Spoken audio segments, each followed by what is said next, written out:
Hey guys, it's July 28th, and this is Anodyne episode 11. This is a bit of a long episode, and it should probably be split up into a couple of parts. But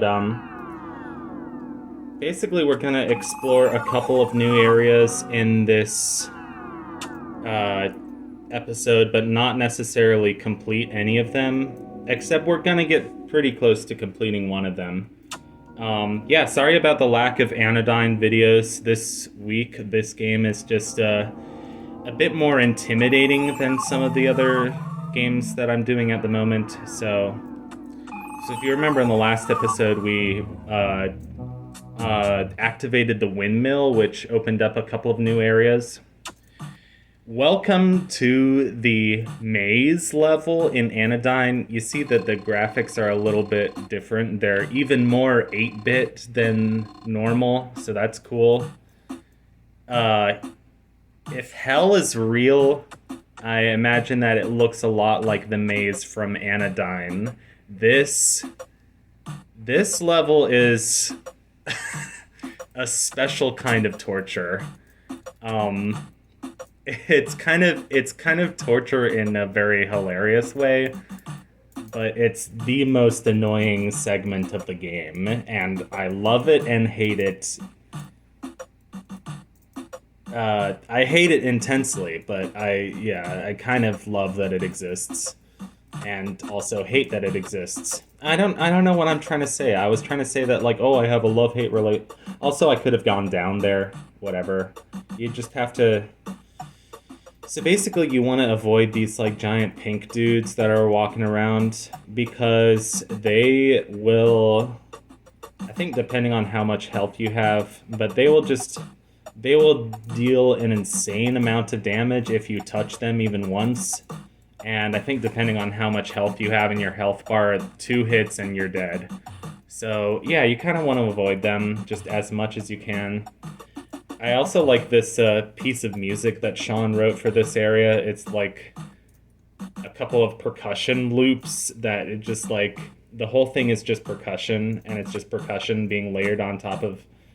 Also, you can go down there. You can go down. I know I'm yelling at myself, but come on, dude. You can go down. You just have to jump over the spikes at like an angle. You have to do a lot of that in this area.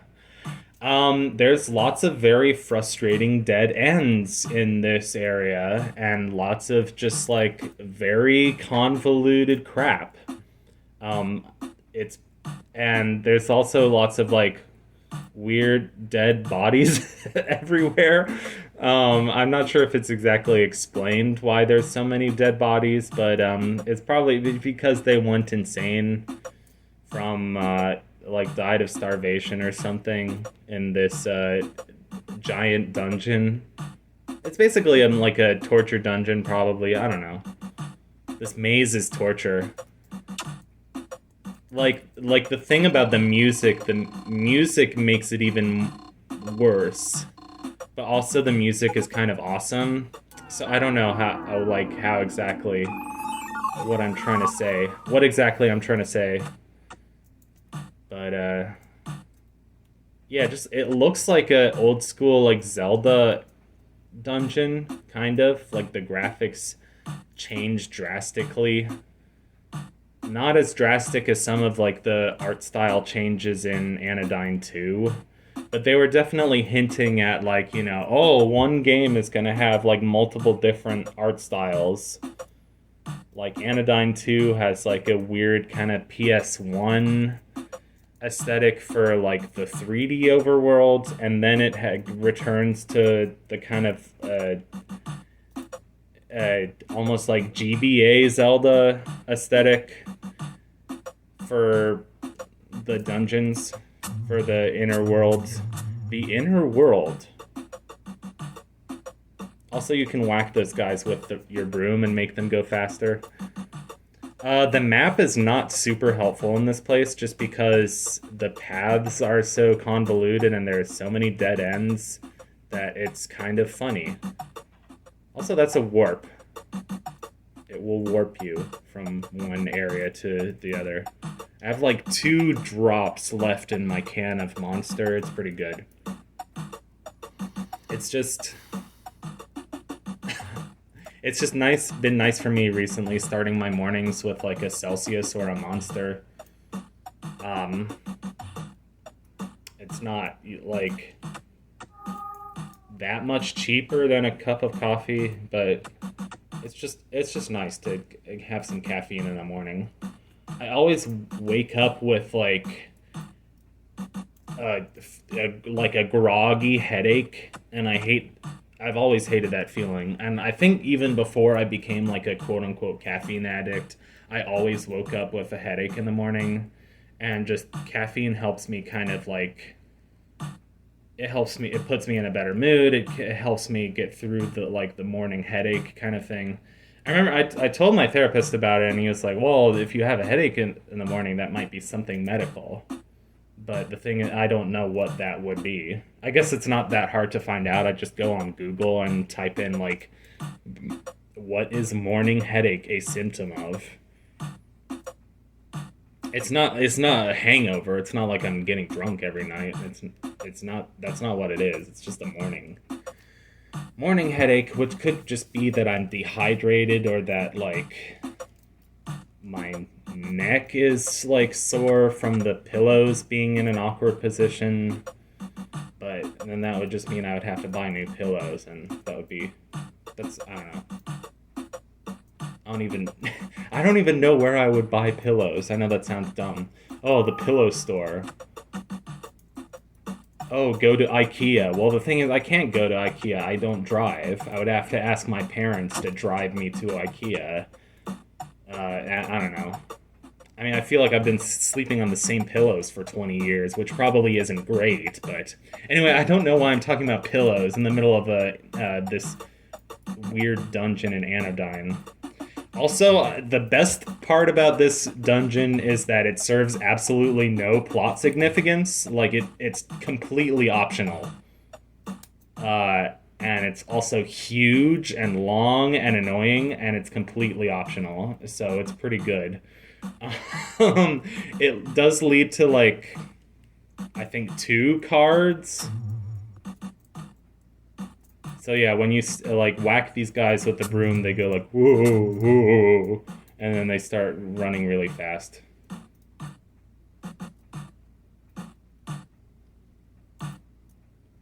So yeah, sorry for the lack of progress on Anodyne videos. One, this game is just hard.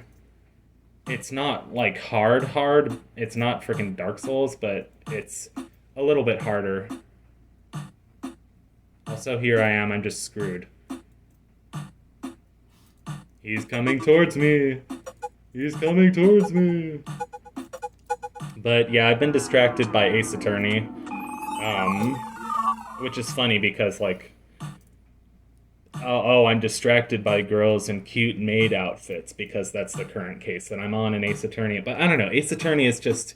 It's like candy. It's just fun. And it's been super easy for me to record. Recently, because it's just, yeah, I just fire up the game and then just start talking. Not that Anodyne's not like that, it's just Ace Attorney's a bit easier because it's mainly dialogue, and it's not like, oh, I have to solve puzzles and fight enemies while I'm talking. It's just like, oh, you just fire up the game and start talking about what's going on in the game. And do funny character voices. Yeah. Oh, hey, health upgrade. I want that. Don't run away. Don't run away. Be my friend, please. How do we get to that? Well, tough luck getting there, buddy. Buddy. I hate when people say buddy. I don't know. It's just like, it feels demeaning. Demean. DeGrace. DeVito. DeLuise. Delicatessen. DeVry. DeVry graduate strong bad. Anyway. Oh, it's a gate locked behind 24 cardos. There's a puzzle in Freddy Fish 5 where there's like a guy has a baseball trading card as a roof, and you need to find him a different roof. It's pretty good. I've been replaying Freddy Fish 5, the Case of the Creature of Coral Cove, and it's a lot better than I remember, which I love when that happens, when like you replay a game and it's just like a lot better. Oh yeah, he's zooming. It's just a lot better than you remember.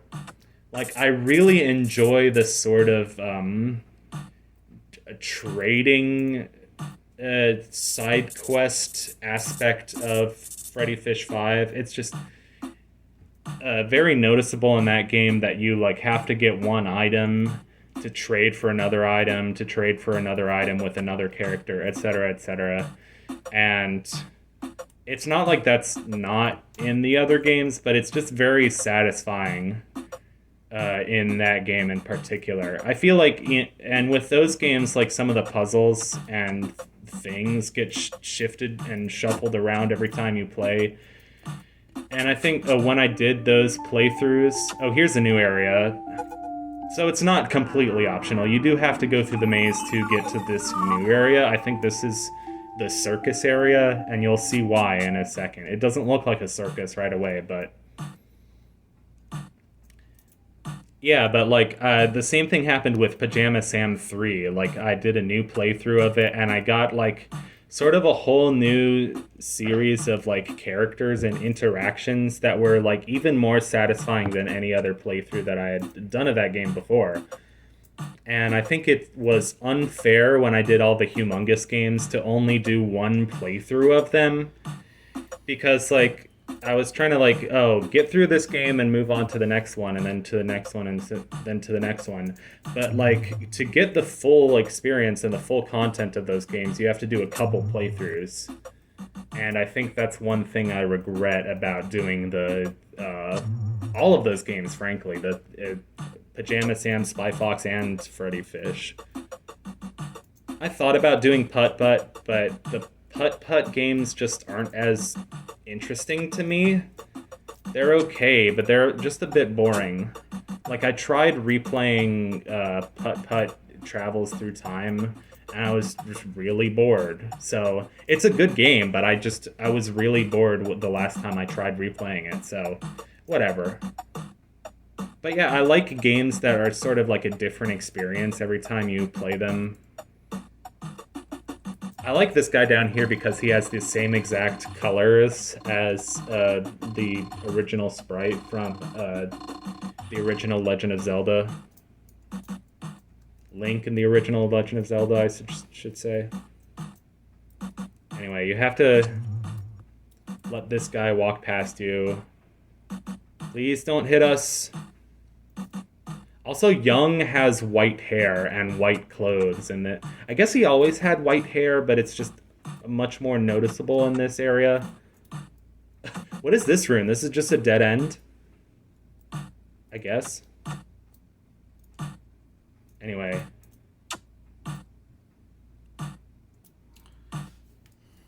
Just, yeah, I just keep looking at that mini-map at the top to see if I can, you know, if I can unlock new rooms. Here we go. There's more stuff over here. Have to go down. Okay, you can go down and to the left. So what's up here? Well, we're blocked. You can go up here. That's a dead end. That's great. I love dead ends. Dead ends are my friend. There's a block in the way. There's lots of blocks. Okay, you can go left here. Oh, hey, there's a chest. Please tell me this is a card. Yay! It's a card with one of the creepy giants on it.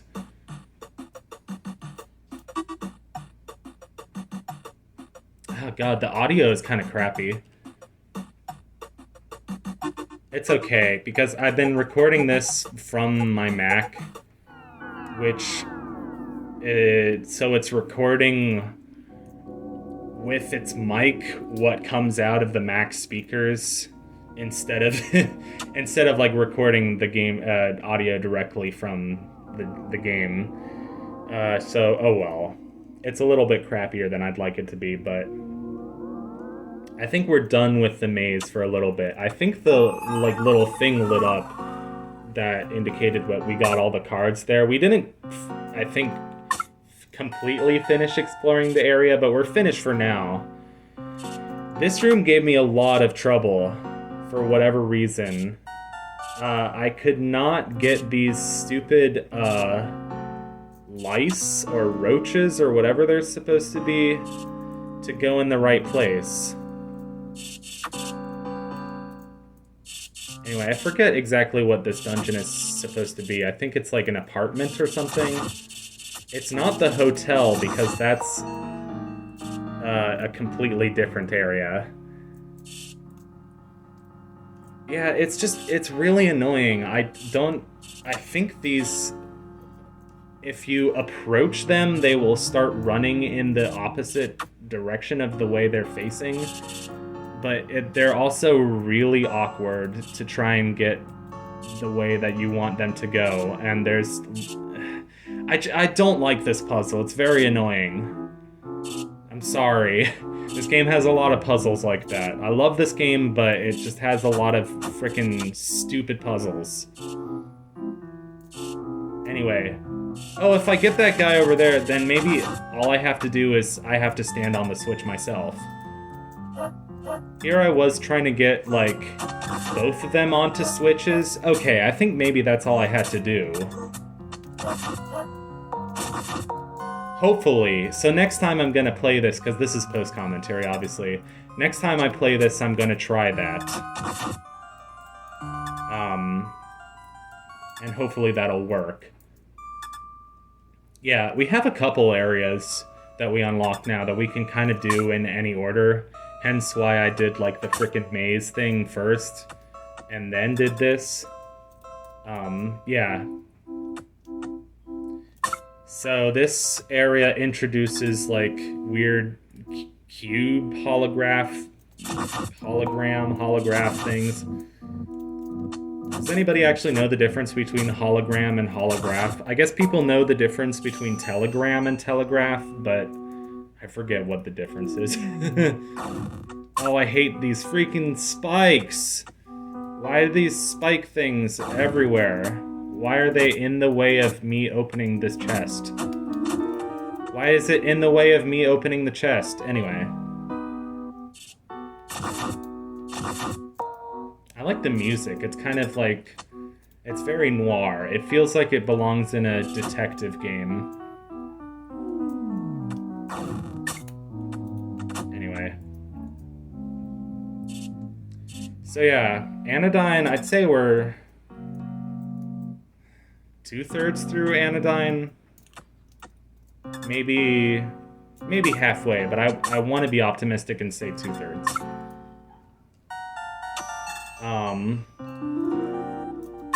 Oh yeah, we have mice puzzles. That's pretty good.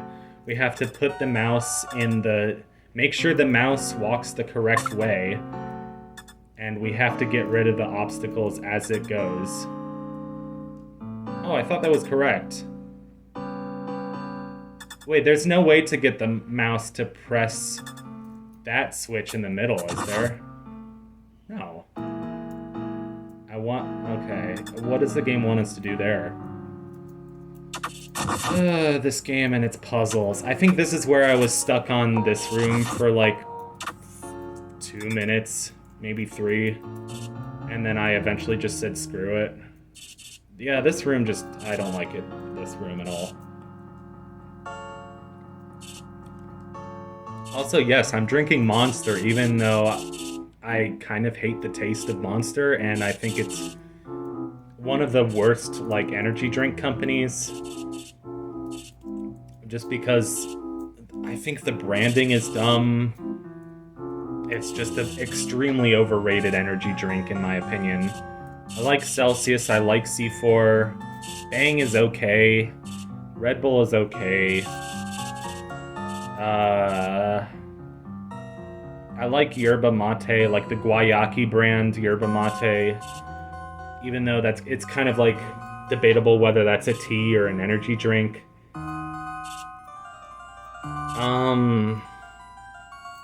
I used to drink a lot of Rip It when I was in Baltimore. I can't really find it these days anymore, and it's way too sugary. Like, I I don't really want to be drinking it on the regular anymore. But it's like, it's cheap. It's one of the cheaper brands for sure.